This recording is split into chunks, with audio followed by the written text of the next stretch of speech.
Good morning friends, কেমন আছেন আপনারা? আমি এখন মোটামুটি ভালো আছি, কারণ আমার বেবি একটু সুস্থ হয়েছে। আর আমরা বাসাতেই চলে আসছি, গত ভিডিওতে তো জানিয়েছি। আর এখন হচ্ছে সকালবেলা আমি রুটি বানাচ্ছি। চা বসিয়ে দিয়েছি, ভাজি করা হয়েছে, এখন ডিম ভাজবো রুটিটা হয়ে গেলে। আর মাসবিল বলছে একটু রুটি খাবে, তো জানেনই ও প্রচুর রুটি পছন্দ করে। ওকে এতদিন পরে একটু হাতে গড়া রুটি খাওয়াবো আমি। আর ওর জ্বরটা আসলে আজকে রাতে ওঠেনি। বলেছিল ডাক্তার যে যদি জ্বর আসে তাহলে যে অ্যান্টিবায়োটিক ইনজেকশনগুলো চলছে 5 দিন, সেখানে আরও 2 দিন বাড়বে, 7 দিন হবে। তো যেহেতু কমে গেছে, আজকে বিকেলবেলা ডোজটা দিলে কমপ্লিট হয়ে যায়, আর দিতে হবে না আশা করি। তারপরেও ডাক্তারকে দেখাতে হবে রবিবার, আগামীকাল দেখিয়ে নিব। হ্যাঁ মাম্মি,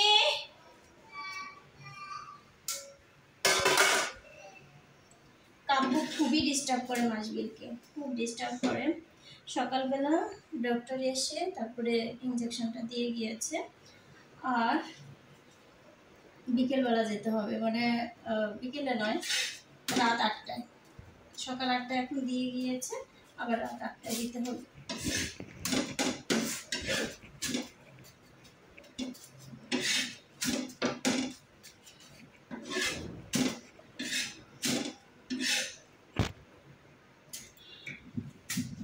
আর রুটি বানানো শেষ, সকালবেলা উঠে কিচেনটা যে কি অবস্থা, মানে পুরো ঘরটাই তো নোংরা হয়ে আছে। আর কোনো কিছুই তো করতে পারিনি। শুধু কি হয়েছে মাম্মি?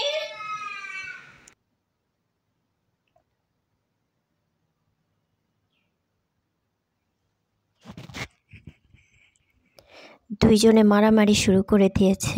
কাব্য মাসবিলকে ভীষণ ভালোবাসে, মাসবিলও কাব্যকে ভীষণ আদর করে। আবার দেখা যায় 1 সেকেন্ডের ভিতরে শুধু মারামারি শুরু হয়ে গেছে। শুধু ডিস্টার্ব করে কাব্য। কাব্য মাসবিলকে হাতে ব্যথা দিয়ে দিয়েছে, বলে কি আমার শক্তি আছে, দেখবি আমার শক্তি আছে, তাই বলে পরে ব্যথা দিয়ে দিয়েছে।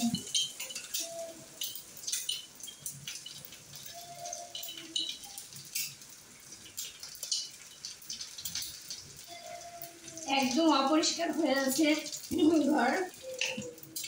কাল তো আস্তে আস্তে 3টে বেজে গিয়েছিল হসপিটাল থেকে আসতে আসতে। কিন্তু রান্না কমপ্লিট করে খাবার দাবার দিয়ে ওদের, তারপরে ওদেরকে রেস্টে রেখে আমি বাড়িটা ঝাড়ু দিয়েছি, এরপরে ছাদ ঝাড়ু দিয়ে আসছি।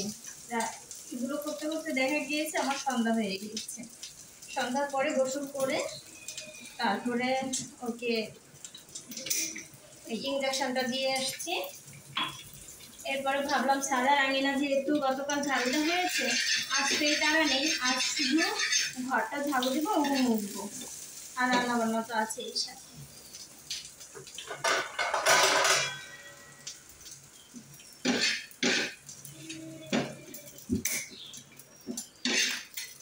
পরিপাটি কিচেন মানসিক প্রশান্তির একটি বিরাট ভূমিকা রাখে। আমার জন্য শুধু একটা ডিম ভেজেছি।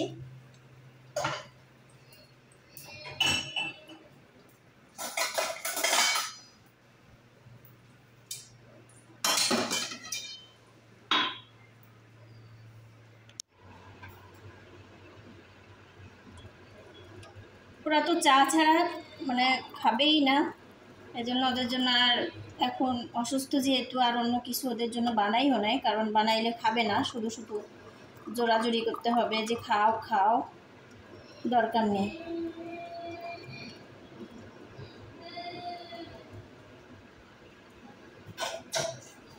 আমার এই কিউট চাটনিটা আমার কাছে ভীষণই ভালো লেগেছে। বেশ কিছুদিন আগে কিনেছি, কিন্তু একটু হারিয়ে গিয়েছিল, আবার পেয়েছি। বারবার বলে যাই যে তুমি কিন্তু চুলার কাছে আসবে না, তারপরে চা বানাবে না, এগুলো কিচ্ছু করবে না। আমি চা বানিয়ে রেখেও গিয়েছি, কিন্তু তারপরেও আমি চলে যাওয়ার পরে চুলা ধরাইছি। এরপরে চা বসিয়ে দিয়েছিল, চা পাতিল গেছে পুড়ে পুড়ে সেটা অঙ্গার হয়েছে। দেখো আমি দেখাচ্ছি,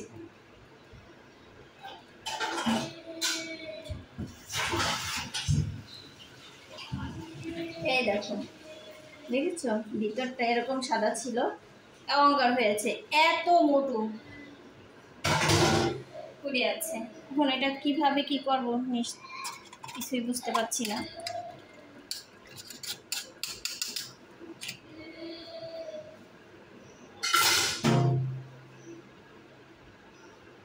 অনেক গাঢ় চা খাই তো, চাটনি দিয়ে পড়ে না, একটু চাপ দিয়ে নিতে হয়।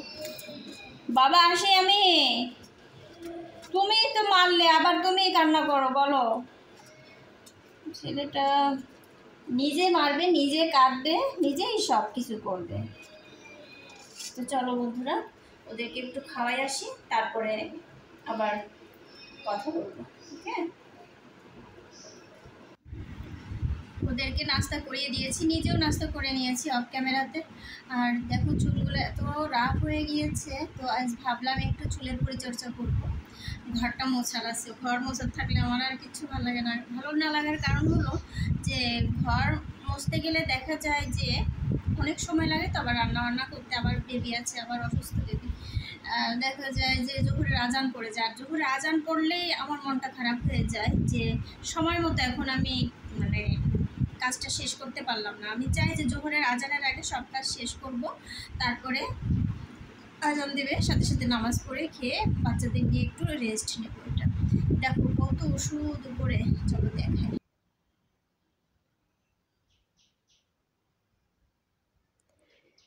এই সব ইনজেকশান আছে, তারপরে ওষুধ আছে, সব কিছু। আসলে আমার বেবিটা হঠাৎ করে চোখের পলকে অনেক বেশি অসুস্থ হয়ে গেল, আর আমার অজান্তেই। প্রচুর যত্ন ছিল এদের প্রতি আমার, আসলে নিজেকেই ভুলে গিয়েছি। এদেরকে এত যত্নে রাখি, তবুও কিভাবে যে কি হলো নিজেই বুঝতে পারলাম না। আমার মেয়ে প্রতিদিন বলে স্কুলে যাব, আরবি পড়তে যাব, সকালবেলা হলে বলে চা রুটি খাবো, কিন্তু এর কোনোটাই পারে না। এখনও ভালো করে সুস্থ হয়নি। এত ওষুধ, এত ছোট বেবি, ডক্টরই বলে যে এত ওষুধ ছোট বেবির অনেক কঠিন ব্যাপার। এখন থেকে যখন কাজ করব বাসাতে, তখন এই নতুন জামাগুলো পরবো না, কারণ ঘামে আমি দেখেছি আমার ড্রেসগুলো খুব দ্রুত নষ্ট হয়ে যায়। আমি ড্রেসগুলো অনেক দিন পর্যন্ত নিতে পারি না, আর কালারগুলো নষ্ট হয়ে যায় খুব দ্রুত। আর এই কালারটা না আমার কাছে খুবই ভালো লেগেছে। আমার বোন সুরভি এই কালারটা ভীষণই পছন্দ করেছে, আর এটা আমারও একটা পছন্দের ড্রেস। এটা চেয়েছিলাম কাপ্তান বানিয়ে দেবে, কিন্তু না, দেয়নি, ভুল করে 3 পিস বানিয়ে দিয়েছে। আমার এখন ইদানিং শখ হয়েছে কাপ্তান পরা। কাপ্তান আমার কাছে ভালো লাগে, তো ভেবেছি কাপ্তান পরি, দেখি যতদিন শখ না মেটে। আর আরেকটা ড্রেস কিনেছি, দেখবা।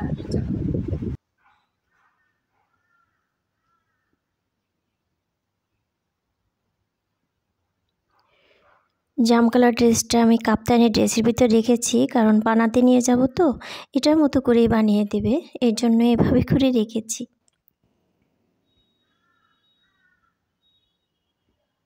কাপ্তান ড্রেস বানানো অতি সহজ। আমার মেশিনটা একটুখানি নষ্ট হয়েছে, না হলে আমি নিজেই বানাতাম।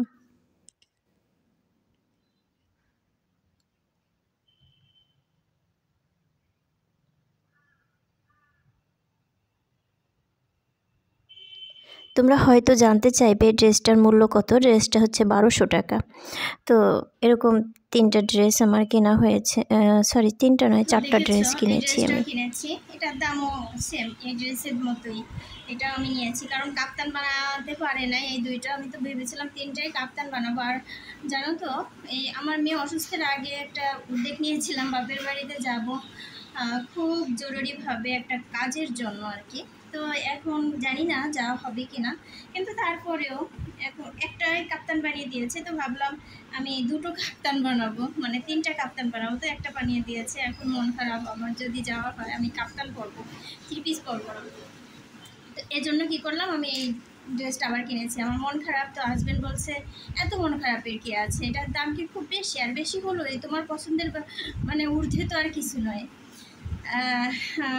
তুমি আরও একটা ড্রেস কিনে তারপর বানাইতে দাও, আরও 2টো দরকার হয় বানাইতে দাও তোমার পছন্দের ড্রেস। তাই বলছি, আমি খুশি হয়ে গিয়েছি, আমি আর কিছু বলিনি। তারপরে আমি সাথে সাথে যে এই ড্রেসটা আবার কিনেছি, এটা হচ্ছে জাম কালার, কালারটা সুন্দর হবে। আর দেখো অরেঞ্জ কালারের ওড়নাটা আবার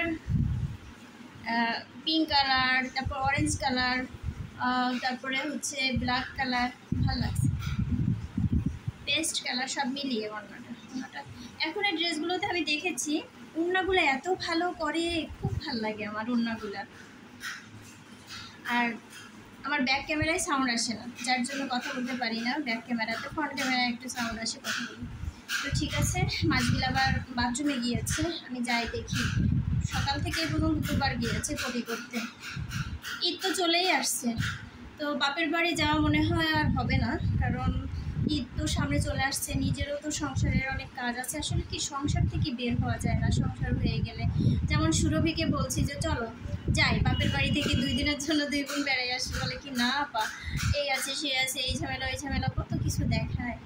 কিন্তু আসলে সত্যি সংসার এমন একটা জিনিস, মানে এখানে আটকা পড়ে থাকতে হয় সংসারের মায়া জালে, বাবার বাড়িটাও ভুলে যাই বলো নিজের সংসারের জন্য।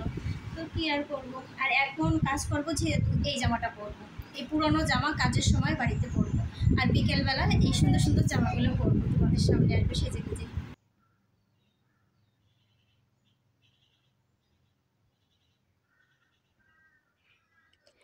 এখন আমার মাম্মির মেডিসিন খাওয়ানোর সময় হয়ে গিয়েছে, তো একটুখানি ওষুধ খাইয়ে দিচ্ছি।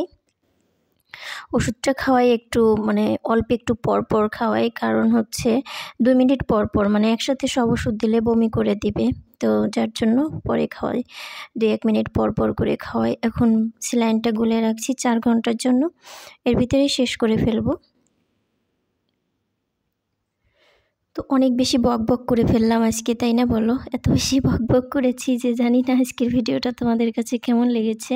যদি ভালো লাগে প্লিজ একটা লাইক দিতে ভুলো না, আর যদি খুব ভালো লাগে এরকম আমার ভিডিও নিয়মিত যদি দেখতে চাও, তাহলে আমার চ্যানেলটি সাবস্ক্রাইব করে আমার পাশেই থেকে যেতে পারো, এবং লাইকটা দিতে কিন্তু একদমই ভুলো না, কারণ একটা লাইক কিন্তু একটা শেয়ারের কাজ করে। তো আজকে সব বেডশিট উঠিয়ে ফেলেছি, পরিপাটি করে নিয়েছি ঘর। না না না, অনেক কাজ করেছি, ঘর মুছেছি, অনেক কাপড় কেচে দিয়েছি, তা কাপড়গুলো শুকিয়ে গিয়েছে, সকালবেলা উঠেই তো কাপড় কেচেছি। তারপরে হসপিটালে যে বেডশিট কাঁথা টাথা ছিল সেগুলো সব কেচে দিয়েছি, সব শুকিয়েও গিয়েছে। আর এইমাত্র ঘর মুছে তারপরেই তো এলাম আসলে নামাজ পড়ে। ঘরটা ঝাড়ু দিয়েছিলাম যখন, তখন জোহরের আজান দিয়েছিল, তো সাথে সাথে অজু করে মানে গোসল করেছিলাম, গোসল করে বাচ্চাদের গোসল করিয়ে তারপরে ওদের খাবার দাবার দিয়েছি, নিজে নামাজ পড়েছি, খেয়েছি, তারপরে ওদেরকে নিয়ে একটু রেস্ট নিয়েছি। আর আমি 3:30টায় উঠে তারপর ঘর মোছার কাজটা শুরু করে দিয়েছি। তো ঘর মুছতে মুছতে আসরের আজান দিয়েছে, প্রায় ঘর মোছা শেষ, আমি ওয়াশরুমে ঢুকেছি তখন আজান পড়েছে। তো নামাজটাই তো সবে শেষ করলাম, আর ভাবলাম বন্ধুদের সামনে কতক্ষণ আসি না, আর প্রতিদিনই তো কাজ দেখাই, আজ তেমন কোনো কাজ দেখায়নি, কারণ কাজ দেখালে দেখা যাবে আমার 2-3 দিনেও এত কাজ শেষ হবে না, কারণ ক্যামেরা নিয়ে দৌড়াদৌড়ি করতে করতে আমার সময় কেটে যাবে, এটাই। তো চলো কাজ শুরু করি। আর হচ্ছে এখন নাস্তা বানাবো। কাব্য মাছবিল উঠেছে, মাছবিলকে একটু দুধ দিয়েছি খেয়েছে, মাছবিলকে মানে কাব্যকে একটু দুধ দিয়েছি খেয়েছে, আর মাছবিলকে এখন একটু পানি খাওয়াবো, একটু স্যালাইন খাওয়াবো, তারপরে দেখি একটু কাঁচকলার খিচুড়িটা খাই কিনা ওটাই দিব, আর আমি চা বানাবো। চলো।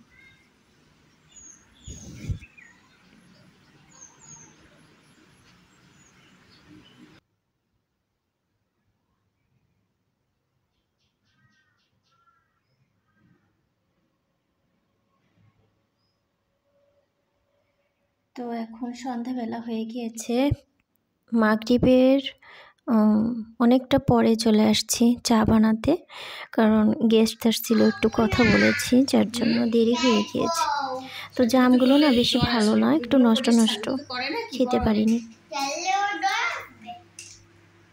খেললেও জ্বর আসে না, তুমি তো জিন্স প্যান্ট পরো, জুতো পরো, ঘরের ভিতরে শার্ট 2-3টা পরো গায়ে, এর জন্যই তো তোমাদের গরম লাগে, তারপরে জ্বর আসে।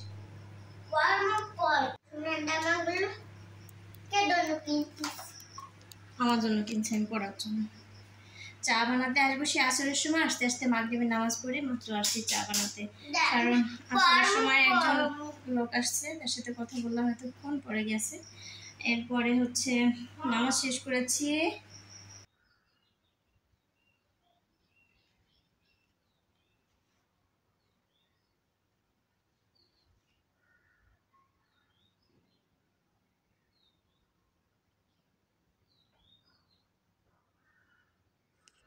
তো চা বানাচ্ছি আর ভাবছি যে মাসবিলের তো এখন ইঞ্জেকশন দেওয়ার সময় হয়ে গিয়েছে, তো এরই মধ্যে আমার হাজব্যান্ডও চলে আসছে।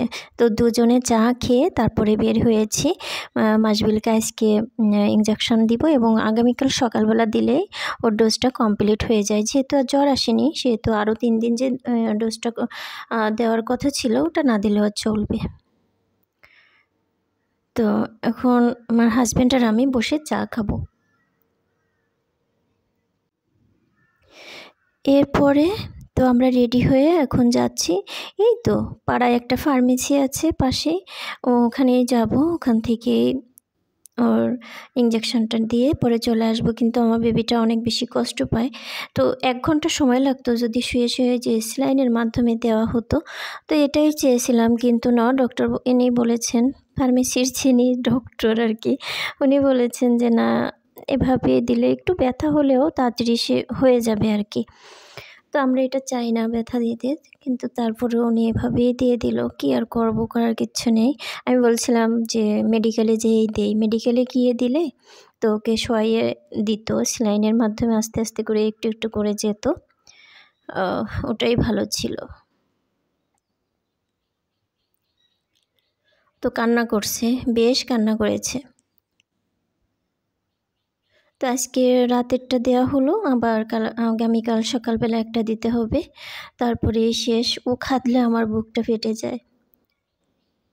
তো ঠিক আছে বন্ধুরা, আজ এ পর্যন্তই ছিল। তোমরা সবাই ভালো থাকবে, আমাদের জন্য দোয়া করবে, আমার মাসবিলের জন্য দোয়া করবে। তো আল্লাহ হাফেজ, আসসালামু আলাইকুম।